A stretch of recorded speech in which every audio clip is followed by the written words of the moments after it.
In this video আমি তোমাদের সাথে একটা আর্ট ব্লগ শেয়ার করব, সাথে এই পেন্টিংটা করব। তো চলো স্টার্ট করি। তো এখানে আমি দুইটা মোম নিয়েছিলাম, মানে মোমবাতি। এই দুইটা মোমবাতি দিয়ে আমি একটা না দুইটা ক্যান্ডেল বানাবো। এর আগে আমি এই ক্যান্ডেলটা বানাইছি। যেহেতু এই মোমবাতিগুলো সাদা ছিল, তাই এখানে আমি কালারের জন্য মোম কালার ইউজ করতেছি। আর এখানে আমি একটা নষ্ট বাটি নিছি, যেটা আসলে আমি লুকাই নিছি আম্মুর থেকে। তাছাড়া তার ঝাঁটার বাড়ি একটাও নিচে পড়তো না। তো এই মোমগুলোকে আমি ভেঙে ভেঙে বাটির মধ্যে দিচ্ছি। আর এই যে মোম কালারটাও দিছি যাতে কালার হয়। তো আমি একটা পিঙ্ক কালারের ক্যান্ডেল বানাবো। তো আবারও আম্মু ঝাঁটার বাড়ির কথা মাথায় রেখে আমি টেবিলের উপর একটা টিস্যু বিছাই নিছি। আর এটাকে আমি গলায় নিছি এই মোম গুলাকে। এখানে আমি একটা গ্লুর কোটা ইউজ করতেছি মোমবাতির একটা শেপ দেওয়ার জন্য। তো এটাকে আমি দিছি, আর কালারটা অনেক জোস লাগতেছিল। সামনাসামনি তো আরো বেশি ভালো লাগতেছিল। তো মোমের যে সুতা থাকে, সেই সুতাটাকে যাতে সোজা থাকে তার জন্য আমি একটা লাঠি না ভাই, তোমরা যারা ভাবো যে ভয়েস দেওয়া অনেক বেশি ইজি, ভাই আমরা ভয়েস দিতে চাই এত বেশি স্ট্রাগল করতে হয় যে বলার বাহিরে।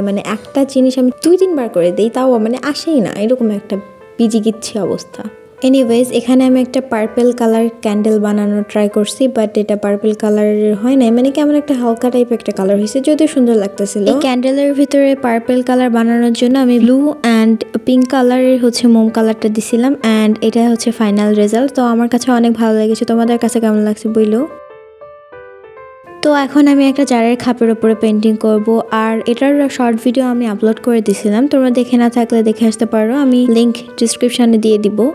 আর এখানে আমি একটা স্পঞ্জ দিয়ে সাদা কালার এখানে অ্যাপ্লাই করছিলাম, তো সেটা তোমাদেরকে দেখাইতেছিলাম। তো এটা এখন আমি শুকাইতে দিব। অ্যান্ড আজকের ওয়েদারটা এত বেশি ভালো লাগতেছিল আমার, যা বলার বাহিরে।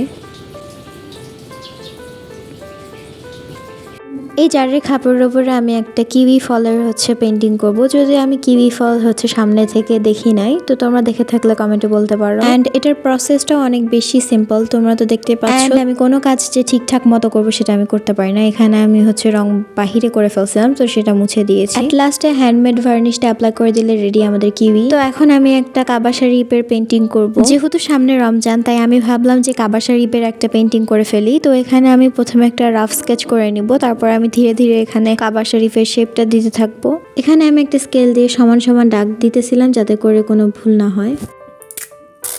তো আউটলাইন করার পরে এখন পেন্টিং করার পালা। আর এখানে আমি যে কিউই বানাইছিলাম, তো এটাকে অ্যাজ আমি ক্যান্ডেল হোল্ডার হিসেবে ইউজ করব। আর এই যে বানাইছিলাম আমাদের candle, now it's time to paint. তো এখানে আমি স্কাই থেকে স্টার্ট করব, কারণ আমি এর আগে কখনো এভাবে পেন্টিং করি নাই। আমি সবসময় কালার পেন্সিল দিয়ে কালার করছি, পেন্টিং এভাবে আমি করি নাই, তো ওভাবে পারি না। দ্যাটস ওয়াই এখানে আমি খুবই সিম্পল একটা কাবা শরীফের পেন্টিং সিলেক্ট করছি, যাতে করে আমি পেন্টিং করতে পারি অনেক সুন্দর করে। এতক্ষণ ধরে আমি বকবক করতেছি, অথচ আমি পেন্টিং এর প্রসেসটাই বলি নাই। তো এখানে আমি স্কাই থেকে স্টার্ট করছি, যেখানে আমি ব্লুর সাথে আমি হোয়াইট কালার মিক্স করে স্কাই ব্লু কালার বানাইছি। তো বেস লেয়ারটা হয়ে গেল, এটাকে শুকাতে দিব। আর এই টাইমে আমি একটু গেছিলাম ছাদে। তো যেহেতু শীতের শেষ, বসন্ত পড়ে গেছে, তো এই ওয়েদারটা আমার অনেক বেশি জোস লাগে।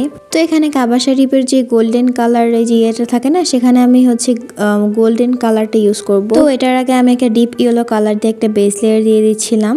আর এখানে মেঘ বানানোর জন্য এখানে আমি আমার হাতের ইউজ করছি, আমি ওইভাবে পেন্টিং করি না, তো আমি ক্লাউডস বানানোর প্রসেসটাও জানি। তো আমি আমার নিজের টেকনিকে এটাকে বানাইতেছিলাম। তো এখন পালা আমাদের সেই গোল্ডেন কালারটা দিয়ে এখানে কালার করা, যেটা অনেক বেশি বিউটিফুল লাগবে, আমাদের কাবা শরীফকে আরো বেশি সুন্দর বানাই দিবে।